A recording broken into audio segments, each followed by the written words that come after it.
And we are continuing with the cable management and hooking up the system wires to different components. I am now showing the one uh, for the SATA for one of the I'm hooking now up to the SSD, and this is going to go into SATA 1 position on the motherboard.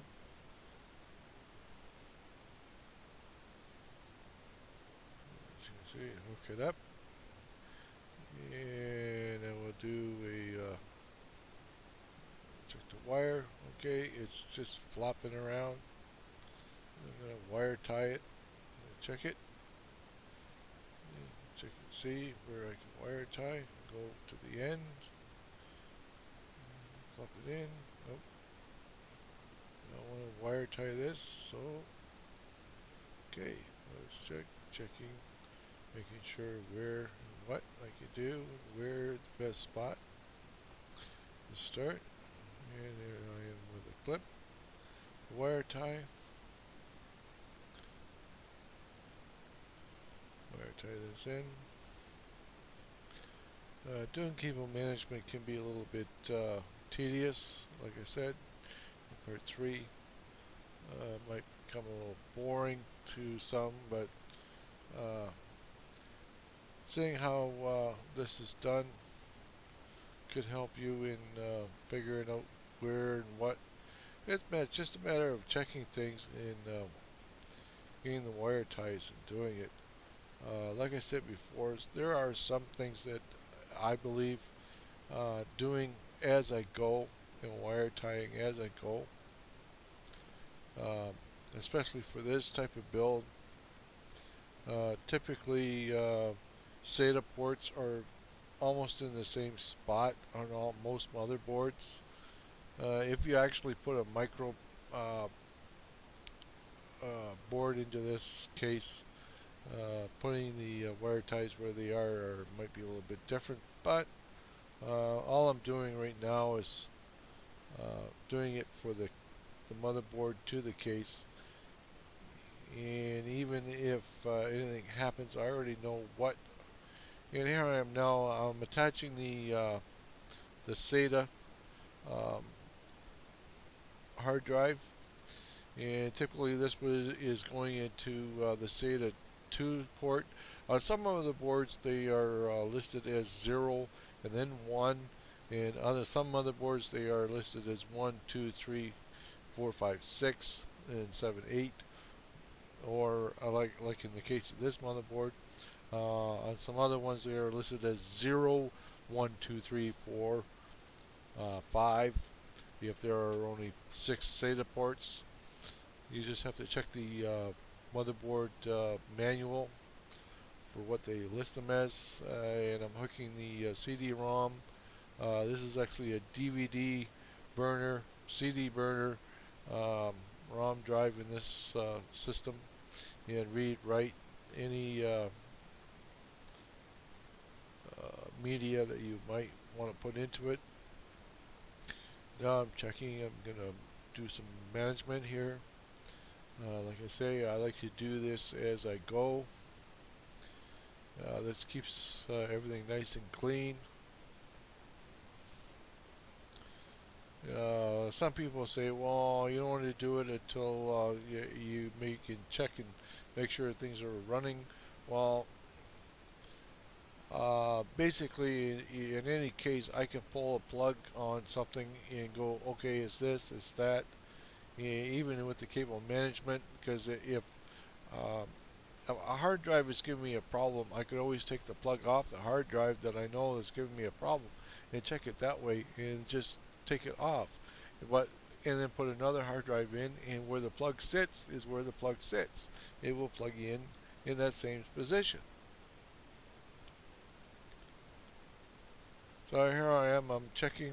I'm plugging in the mechanical hard drive into the position now. Into the SATA 3 on the motherboard. It's going in. Typically for myself, I like to do uh, the hard drive or SSD that's going to control have the Windows on it on the first port, and then the CD-ROM on the second, and then anything after that on 3, 4, 5, 6, or 7, 8, as the case may go, depending on your motherboard, how many SATA ports there are, and of course I'm wire tying everything as I go along, trying to keep everything nice and clean. As you can see, of course, I know this can get a little bit boring, but watching what I do might help you in deciding how you might want to do your cable management in your case so that everything is nice and clean, specifically in this one. And I like to point out in this case, um, this is a Coolermaster 361 Elite case, which is one of their cheaper brands. Uh, this is based like their baseline. There are little ones that are cheaper, um, but I will point out in this case the edges are rolled.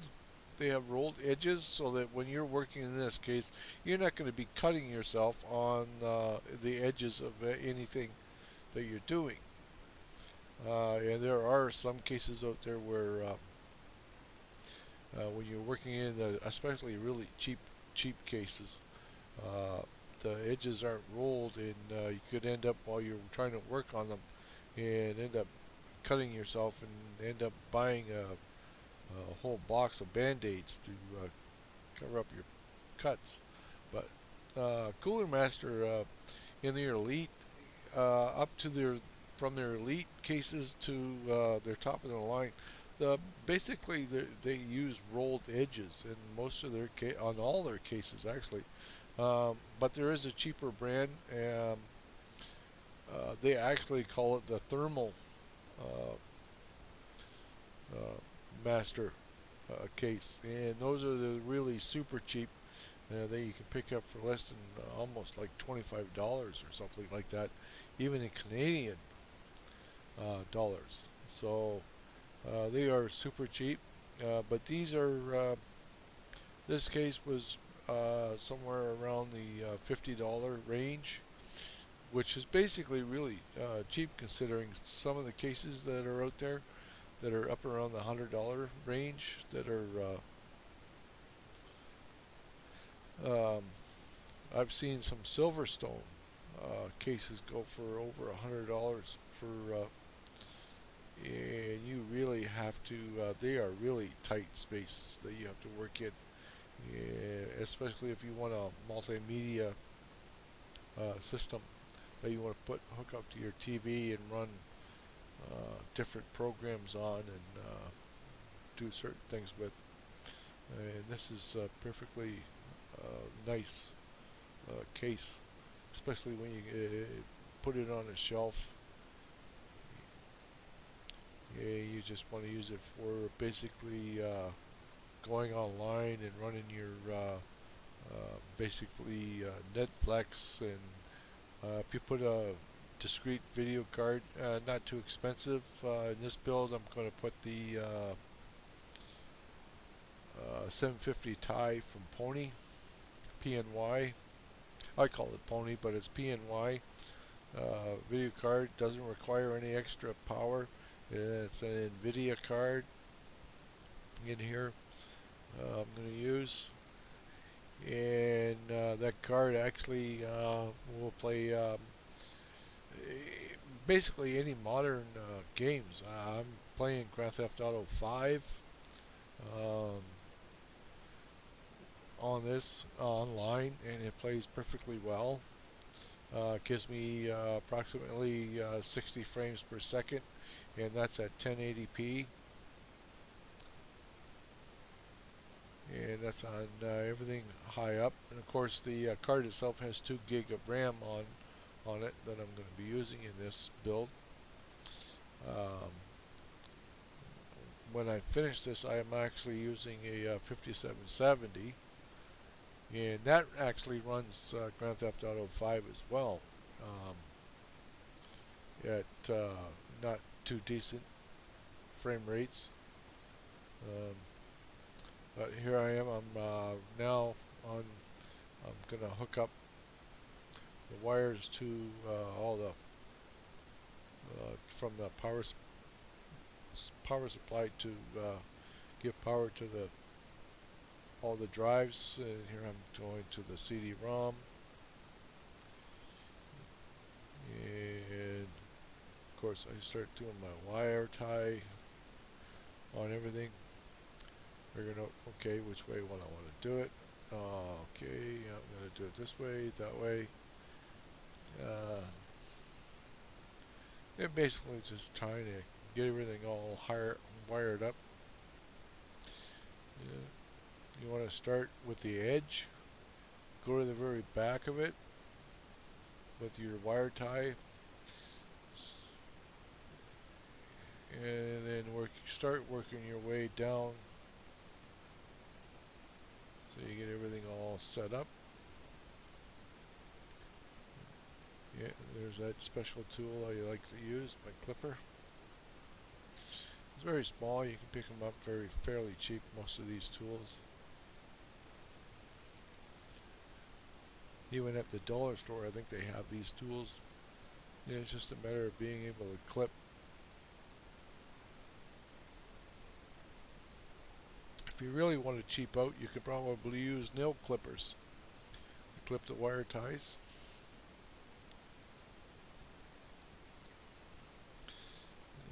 After a few times, they might not be very good for your nails, but they're cheap enough. Yeah, I am wire tying everything down, getting everything ready. I like to try and keep everything clean. And just like once everything all done and said and done about these builds, a lot of people like to go through their houses and do like a spring cleaning and really do cleaning. And at that point, I would actually take your computer, um, open it up, take it outside, and take a leaf blower that's on low, and kind of blow it out and blow all the dust out, put it all back, the covers back on, and just to clean it out, um, so that dust can actually cause heat issues. So if you clean it out at least once a year, depending upon where you have it, um, should keep it basically running for a long time.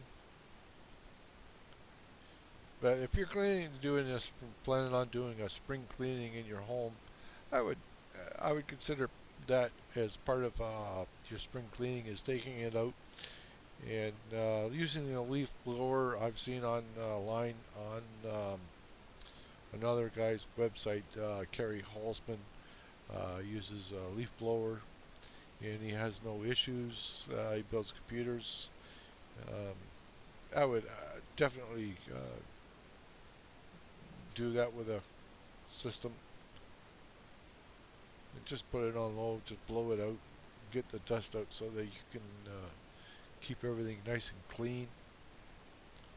Um, if you have worries about fans spinning, just use a toothpick to stop the fan from spinning, and then take the toothpick out when it's done. Make sure that.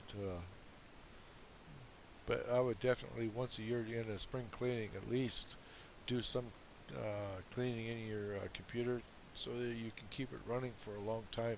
Otherwise, it might overheat. Actually,